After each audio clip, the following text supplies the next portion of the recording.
東京日光線ご利用くださいましてありがとうございました。終点日光到着です。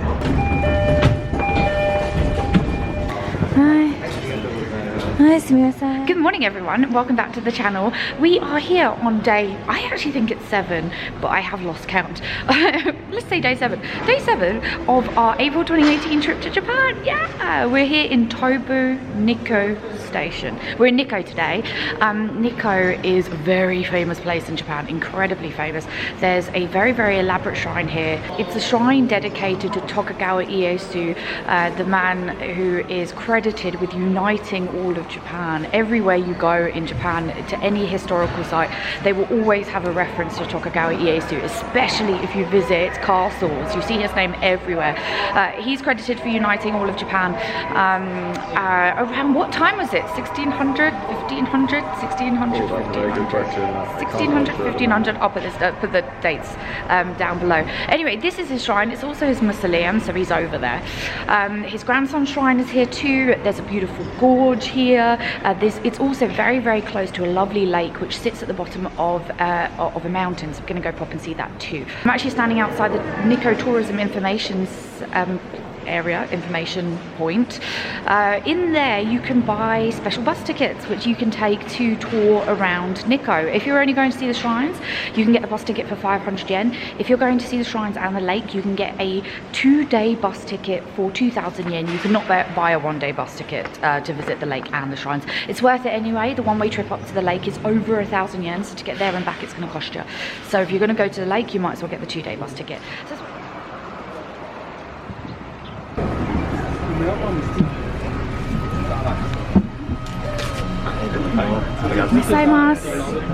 we've come to take a look at Shinkyo Bridge.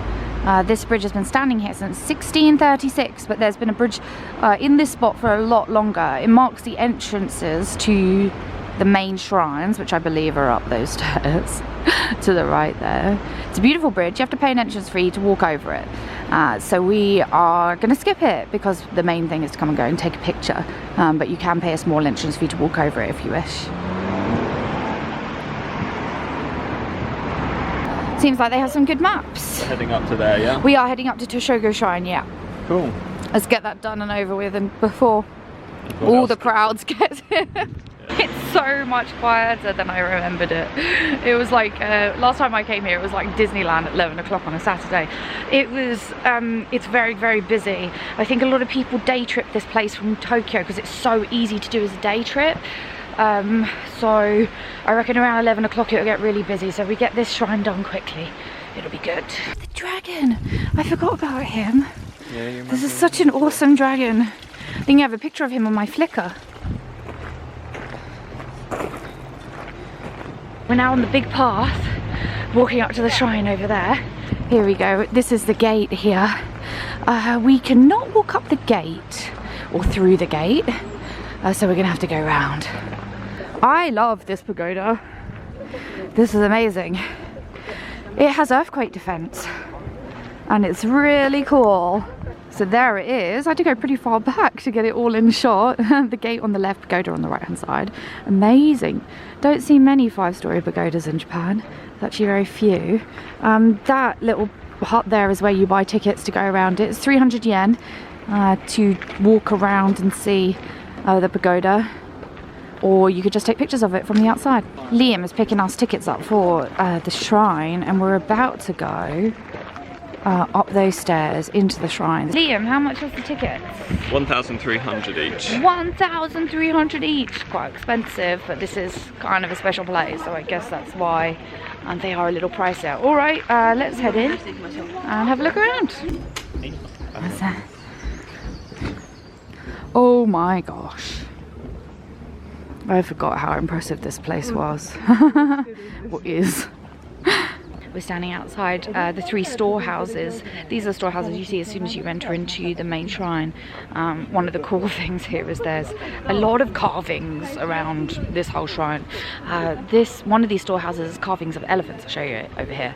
And apparently the theory is that the person who did the carvings has never actually seen elephants before, which makes sense because elephants aren't native to Japan.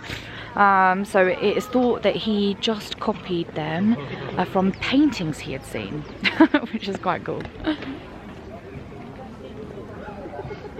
It's another one of the famous storehouses with monkey carvings on it. That one there is the famous hear no evil, speak no evil, see no evil monkeys. It's actually a collection of monkey carvings on here, but that one is the most famous. The two major religions of Japan, Buddhism and Shinto, are delicately intertwined in this shrine, and it seems that for a very, very long time that was the case up until the Meiji period, which I believe started around 1850. The two religions would largely be intertwined throughout loads and loads of shrine buildings, but then during the Meiji period they started to separate them, so the purely Buddhist shrines take out all the Shinto stuff, and the Shinto shrines would take out all of the Buddhist stuff, but it was so intertwined in this shrine that they largely kept it. So this is one of the only shrines that exist now that have both religions exhibited quite cleanly within it.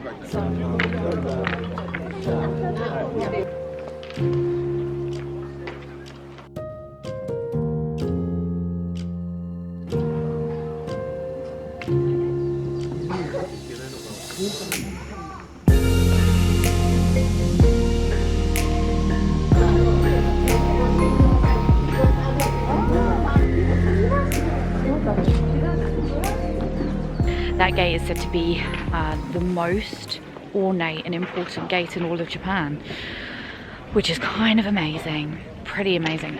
It's actually really quite cool. There's some beautiful statues in there. Also, apparently, the pillars around the outside, you can see these white pillars shooting up here. One of them is apparently upside down, and the reason why it's upside down is because then the gate can be considered to be not complete, and that and completion brings bad luck apparently. So it being completed brings bad luck. So the fact that one is upside down means that it's not complete, so there is no bad luck. We're about to go up to the mausoleum. This is the entrance here, and this actually houses one of Tosho-gu Shrine's most famous carving, the carving of the sleeping cat. It actually has swallows surrounding it, and it's supposed to envision the idea that Tokugawa Ieyasu had of creating unity in Japan by showcasing the strong and the weak together within one carving. And it guards the entrance up into the mausoleum. See? Stairs. Quite a lot, huh? 207. 207 stairs! Oh my god, it's like a London Underground station. Each of the steps is carved from a single block of stone. Wow. Awesome. Alright, let's go. So here we go, Tokugawa Ieyasu's grave. He's buried underneath that pagoda on the right. This is actually a really beautiful place.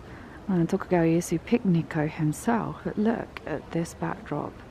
What a nice place to spend eternity, right?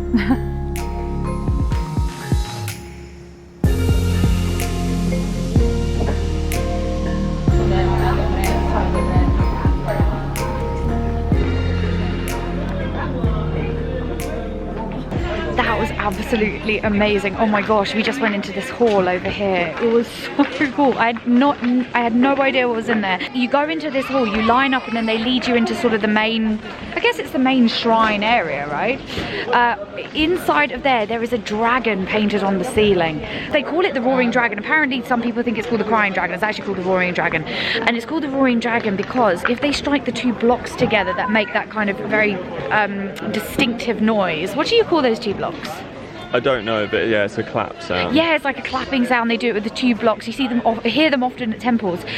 When they clap those two blocks together underneath the dragon, the whole place echoes. It's almost like a bell-like sound, an echo bell-like sound. If he moves away from the dragon's face, so like away from being underneath the dragon's face, strikes them again, you don't hear anything. Like you hear the clap of the two things striking each other, but you don't hear any echo at all. It's so weird. You can literally step 2 steps away from where the dragon's face is. You can hear that sound.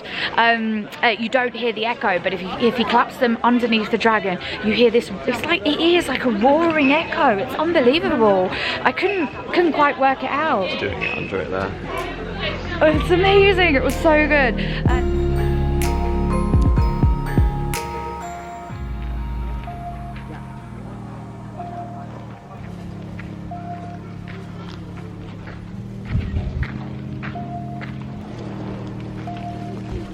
The sacred tree of matchmaking. Oh, it's cute. Well, it's cute for a very big tree. It's huge, oh my god.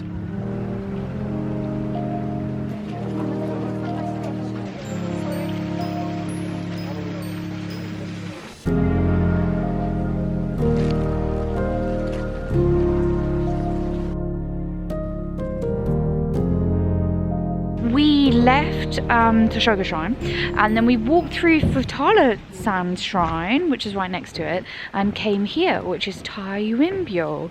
Taiyuin is the I always just say posthumous. Humus is a hard word to say. It's the posthumous name for the third shogunate, Tokugawa Ieyasu's grandson Ieyasu. I love this shrine. I love it so much. It's also a mix of Buddhist and Shinto. It's still very elaborate. There's still a lot of gold leaf, but it is more modest than Tokugawa Ieyasu's. By design, apparently the grandson respected his grandfather so much, he wanted to have a very elaborate shrine, but not as elaborate as his granddad. So there you go. It is still pretty ornate. The guide says that this is subtle, this shrine. I'm not really too sure that was achieved. That's pretty amazing though. So we just popped into this building. This is the Haiden. This is where you can make prayers to Ieyasu. Pictures aren't allowed, obviously, so I couldn't take you in. But it was lovely. We sat down for a little bit. There was one of the guys who was working here. I don't know if you call him a monk. He wasn't really a monk. He was like a shrine man. I'm going to call him Shrine Man. And he was talking us through some stuff, and then we all did a little prayer together. So the Haiden where we were just praying is just over there. This is the wall outside it. A gate we popped out over there, the Mausoleum. And the Mausoleum is up to your right there. Pretty cool. That is actually quite modest compared to the rest of the place. Kind of set into the mountain.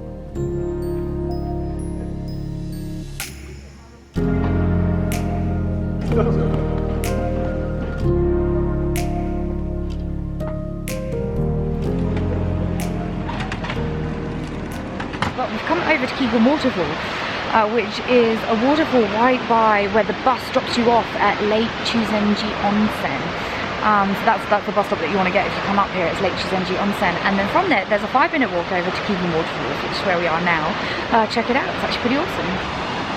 Look at that, it's a giant waterfall. I guess technically falls, there seems to be a few of them there.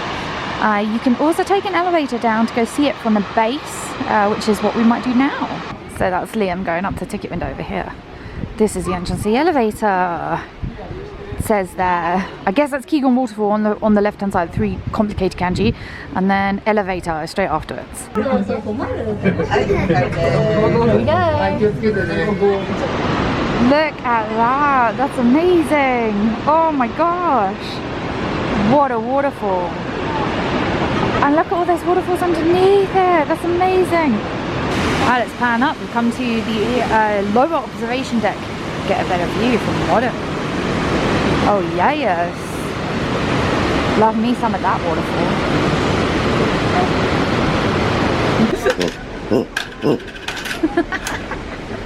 This is amazing. This is the best golden pig ever. Look, there's loads of them. Oh, they're only under here.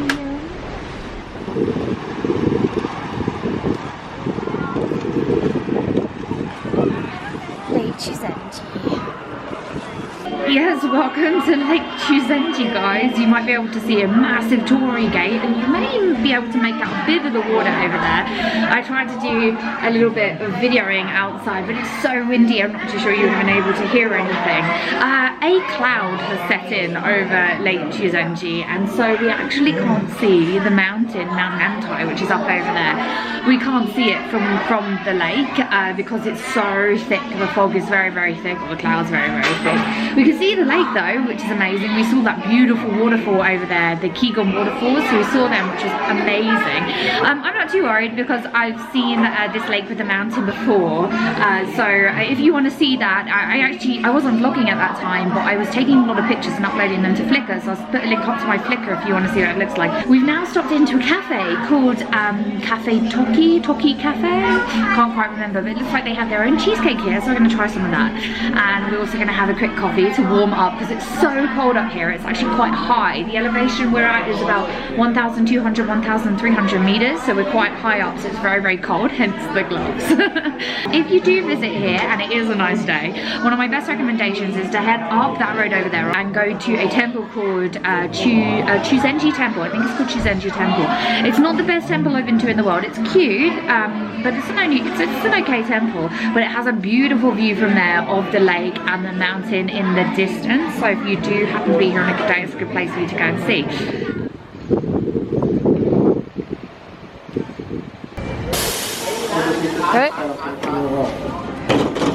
Oh, this looks really nice. We have taken the bus back down to Nikko to stop number 11. If you come to sort of Nikko area and Chuzenji area, all the bus stops have numbers, and so the bus stop we just got off at was bus stop number 11. We've come to visit this, the Imperial Villa. Apparently it also served as the Imperial Palace at some point. I wonder if the Imperial Palace was down at one point or something like that, but it served as the Imperial Palace. It looks awesome. It looks as normal that we're gonna have to take off our shoes before we go inside. Saying to Liam beforehand, I'd be amazed if we didn't have to take off our shoes. Usually when you go inside any building in Japan, you've got to take off your shoes. So we're going to do that now. These are the things that you can't do, but it looks like pictures are completely okay. Liam's just buying our tickets, 510 yen each. Shoes go in here. So one of the most amazing things of this place is the fact that it combines Western architecture with Japanese architecture. Anyway, let's go in. There's a route, like any place you visit, in like an internal house or temple in Japan usually has a route that you'll follow. I'm going to follow the route. How cool is this? Oh my gosh, it's huge. We need to hurry up. Villa is absolutely huge. It was constructed in 1899 actually for the Crown Prince at that time, who then became Emperor Taisho. And yeah, it went on to disrepair during World War II period, and so it's only in the last sort of 20 years that they've managed to restore it enough so that people can walk around it now. Yeah, it's a billiard room. It's starting to remind me of a game of Cluedo. Yeah, so this is a billiard room. They have a wash basin in the corner, which is very interesting. An abacus table over here, I guess, for counting how many of your games you've won. Who knows? These are the light switches. That's amazing. Why are they all in the same place? It's not very convenient. They're so odd. The rooms look so Japanese when you just look at the walls. But when you look at the ceilings, those light fittings, and then you look at the carpet on the floor, it looks Western. So interesting. That's the other thing which is very Japanese, is external corridors or paper folding screens. They're the ones I almost put my finger through. So I will not be touching them. This room is where the emperor would receive guests. I suppose he would sit behind the desk. Over to the right hand side, that room is where people would wait until the emperor called you in, or got somebody else to call you in. My god, that's the fanciest lavatory I've seen. What is that little thing over there? Is that a lavatory too? I think so. Okay, and what's that then? Washing. And then there's this beautiful window here, which seems to be very, very popular with people to take pictures of. I think it has a nice view out of it. Liam's going to snap a picture of it over here. I am going to show you guys exactly what he can see. Oh, that is amazing. So the lovely room is a worship room where the imperial family would worship their ancestors. And look, what a backdrop to worship your ancestors to, hey? This is a lovely view. The garden's beautiful.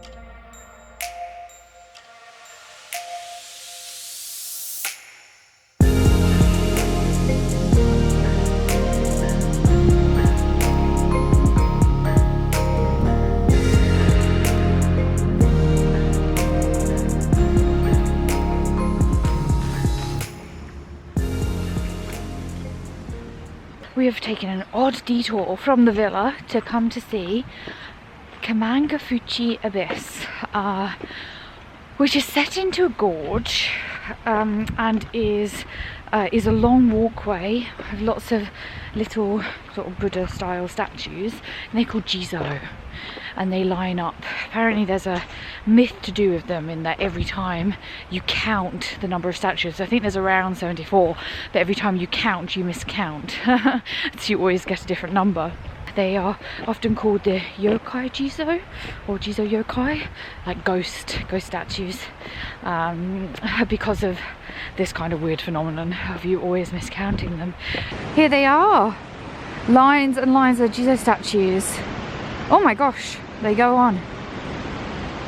Because of what I've read about this place and the pictures I've seen, it feels a little bit like a graveyard walking through it. Also, I think it's a bit overcast today. It's just kind of like an eerie light for the middle of the day. The other thing is, because of the pictures that I've seen of this, I was almost adamant that it was on the other side of the bank. That way, we actually crossed the river to get over here. So Tosho-gu Shrine is like over that way. And I could have sworn that this whole abyss, like this line of statues, was on the other side.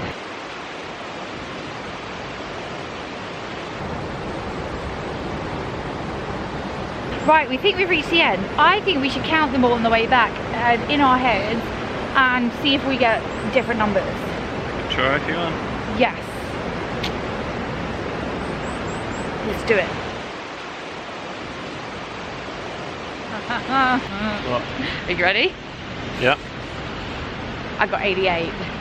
I said 87 because I think one of those was the head of the one behind.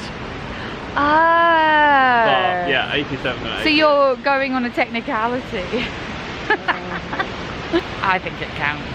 88 is what I got. If you come, check it out, count them, let me know what you get. We are going to make our way back to the station now because it's time for us to say goodbye to Nikko. Oh, yay! There's 2 trains attached to each other, so this is the first one. And that's its next train. Look at that.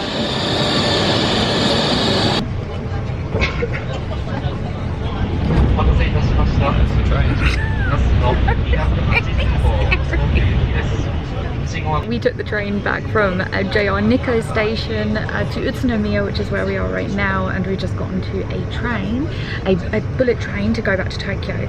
We got on the non-reserved seats because all the reserved seats were completely booked out on this train, so we just got on the non-reserved ones, and yeah, it's going to take us about 54 minutes to get back to Tokyo on this train, which is awesome. Anyway, I want to say thank you so much for watching today. We had a pretty epic day in Nikko. Actually, we only meant to do half a day. We ended up spending the whole day there. It was really awesome. We're going back to Tokyo tonight. Tomorrow we don't have plans yet. I think we're going to discuss tonight what we're going to do there. But I hope you'll come along with us anyway. And yeah, that's it. So thanks again for watching. I'll see you all back on the channel another time. Okay, bye.